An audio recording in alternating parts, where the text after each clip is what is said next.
Hi guys and girls, today we are going to learn how to draw a cartoon rabbit. This is based off Battle Bunny, the main character, by John Scieszka, Mac Barnett and Matthew Myers. It's one of my favourite rabbit books that I found at university. And we start off by drawing our grid again. So this is a 10 centimetre by 14 centimetre grid. I roughly sketch out the shape of the rabbit, so I use circles and basic shapes to get the sort of size of the rabbit that I want. I am using grey lead as I find once I'm finished with my final picture, I can go over and use our permanent marker. Now, as I'm sketching out, I do add a few different things. So I changed the walkie-talkie to a carrot in his hand.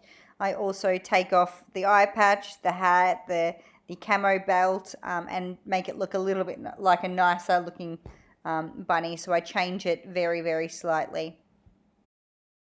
Okay, now that I've finished my basic sketch, I start outlining with my permanent marker. I'm just using a regular small fine pointed permanent marker, as I find the larger the marker sometimes it makes it really smudgy and difficult. As I said, I'm adding a carrot to both his hands, so it looks like he's eating a carrot and actually holding a carrot as well.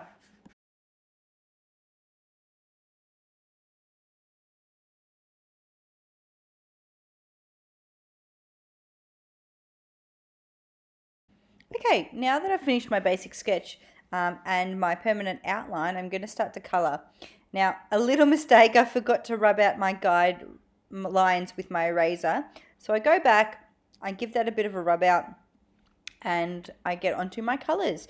Remember, when you're colouring in something, you want to colour in the direction that the fur would be moving in. So across his body, I go sort of horizontally, and across his arm, I go horizontally. So it gives it a little bit of a rounded shape to the character, and it looks a little bit more realistic. It's still a cartoon, and we know it's a cartoon, but it just makes it look less flat on your page. The more strokes in the one direction on your page, it looks a lot more flat. As I said, I'm adding a little bit of darkness to the back of his tail. He's got a little tuft of fur on his chest, and under his arm I want that to be nice and shaded so it looks more realistic. On the inside of his ear, I've also added a lot more shading just to the inner right hand corner. It makes the ear look a lot more three-dimensional and less flat. Now, when I like to colour my cartoon drawings, I like to add 2 or 3 different shades of the one colour. So if I'm adding a brown, I'll have a light brown, a dark brown, and a sort of tingy orangey brown. For this, I'm using even tinges of red for the carrot, where it would be shaded. It just adds a lot more dimension to your rabbit and makes it look a little bit more interesting. Sorry, I've got Coda tickling my feet. Now, when you are almost finished, it's a really good idea to render.